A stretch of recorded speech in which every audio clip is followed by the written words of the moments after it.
During a rainstorm on the morning of October 22, 1968, in the Atlantic Ocean, the United States completed one of its most remarkably successful tests yet of man and machine in space. But this was only the ending.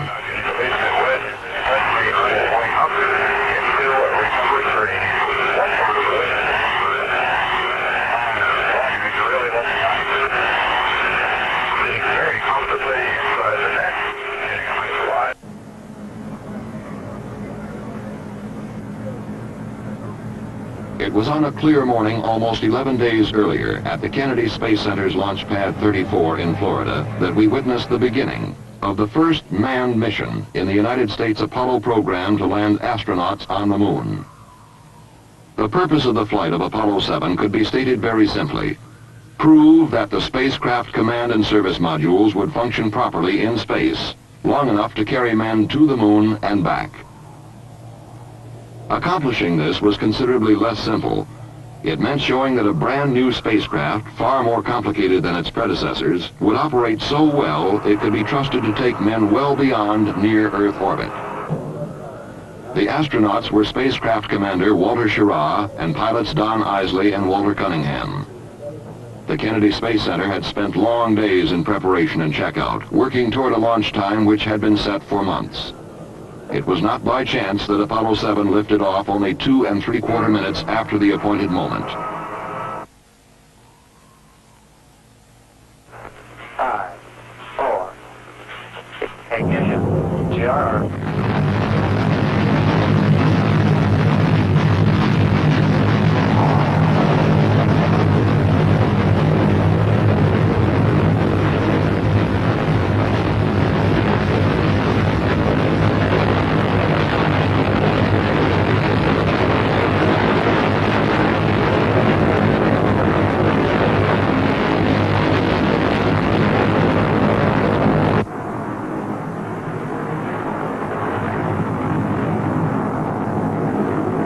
The Marshall Space Flight Center had spent years directing development and testing of the Saturn 1B launch vehicle, and it was not by chance that Apollo 7 was placed almost exactly on its planned trajectory into orbit about the Earth.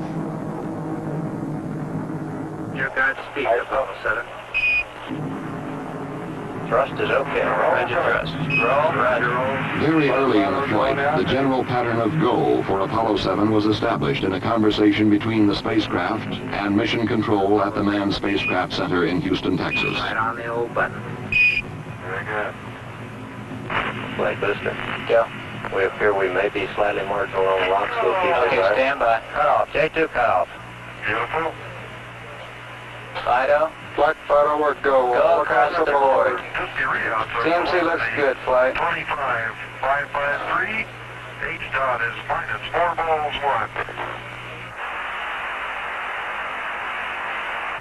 Across the board. 7, we have you go for orbit. You're go for orbit. Apollo 7 was also go for an exhaustive series of tests of its worthiness in space. One of the first things which had to be learned was whether the astronauts could control the spacecraft combined with the S-4B Saturn stage. A very similar thing would have to be done during the early phases of a lunar mission. The answer was not long in coming. 3, 2, 1, mark.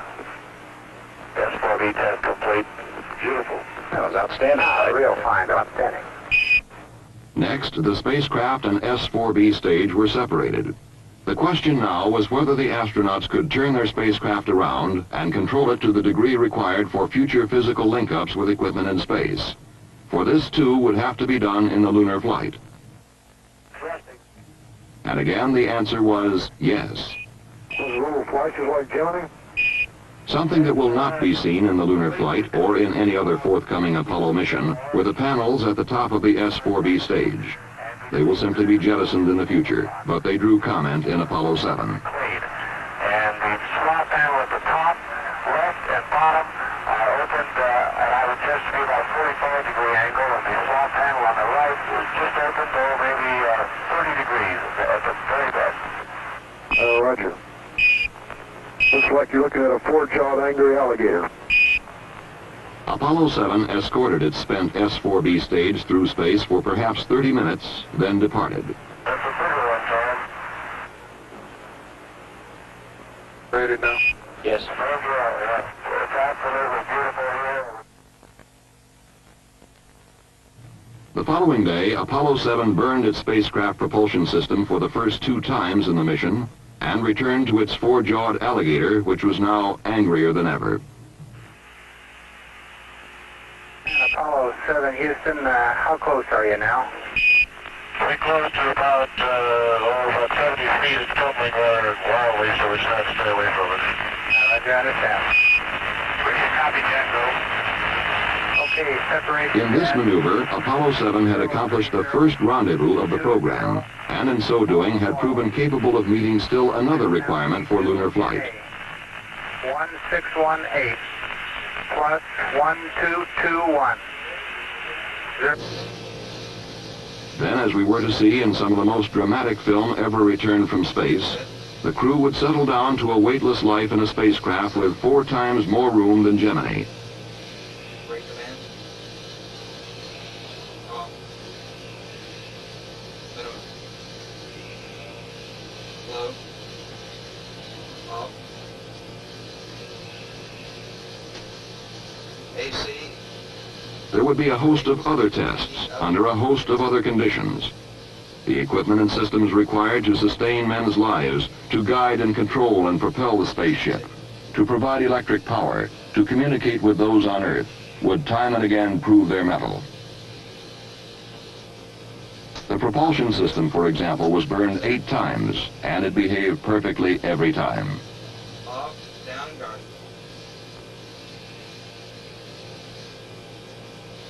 Auto.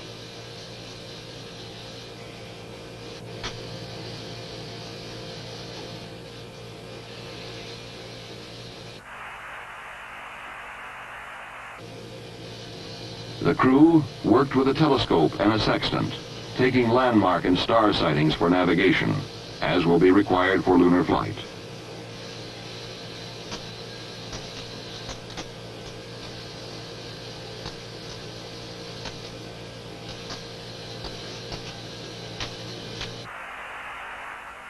And they discovered on occasion that water particles which had been dumped overboard could be confused with stars.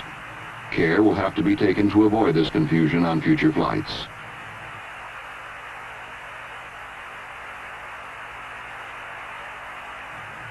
All in all, though, problems were minor and generally were readily overcome or solved. The spacecraft almost seemed to grow stronger as the days went by.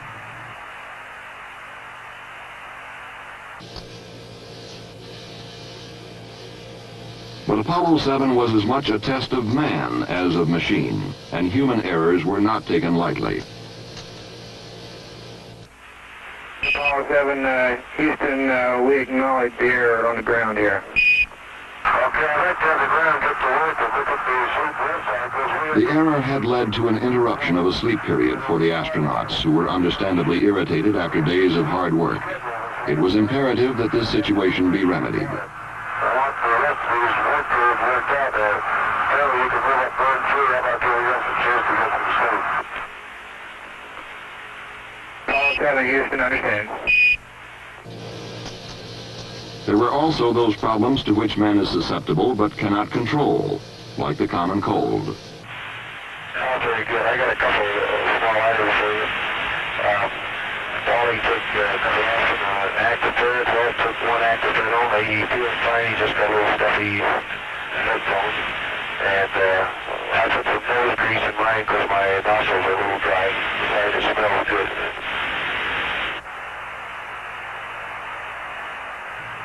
As the cold spread to all 3 astronauts, doctors feared that there might be discomfort, even pain, with eardrums as pressure increased during re-entry. The astronauts were able to cope with the problem, however, by taking decongestants and holding their noses and blowing to equalize re-entry pressures. Always before, we've had to be content with merely listening to our astronauts during their flights. In Apollo 7, through the medium of television, we could actually see them in space for the first time and become better acquainted with weightless life aboard a spacecraft. You're picking up. I can read it now. Just a minute. It says from that lovely Apollo something. You guys should write. Apollo room. High atop everything. Something. High atop everything. Looks good. I can see Wally Hamlet now. And Don has a smile on his face, and there's Walt. Okay, what's the next one? A little closer, Wally. Says keep those cards coming. Cards and letters coming in. Coming in, folks. It's loud and clear. Roger. Good morning to everyone in television land. You're looking at the right-hand portion of the main display console. In the upper left-hand portion of your view, you would see the instrument that has to do with the cryogenics that are used to power the fuel cells and provide breathing oxygen to the spacecraft. As the flight of Apollo 7 proceeded day by day, confidence in men and equipment grew. The astronauts became accustomed to their home high atop everything. They had a chance to evaluate it as a place to live and work in space.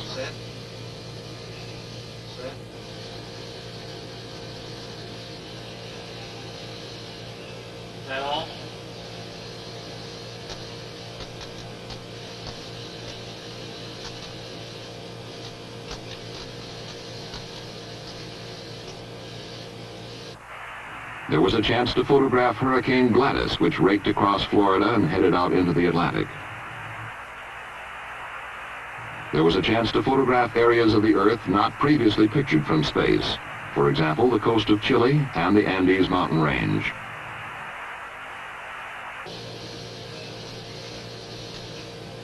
The crew could evaluate such things as the importance of exercising,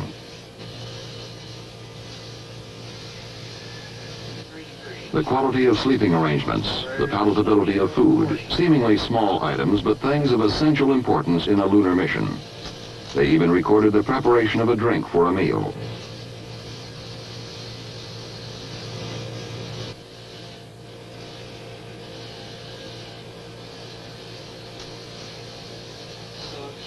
We have Comet Australia. By the time Apollo 7 entered its 11th day in space, it had exceeded the time required for a flight to the moon and back.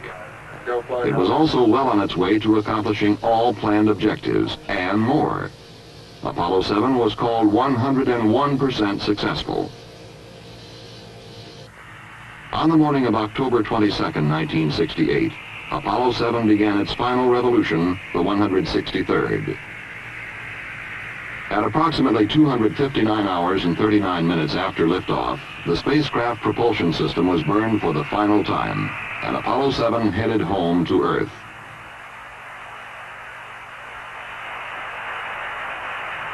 From motion picture film recorded during an earlier unmanned Apollo mission, we get some idea what the trip back through the atmosphere was like.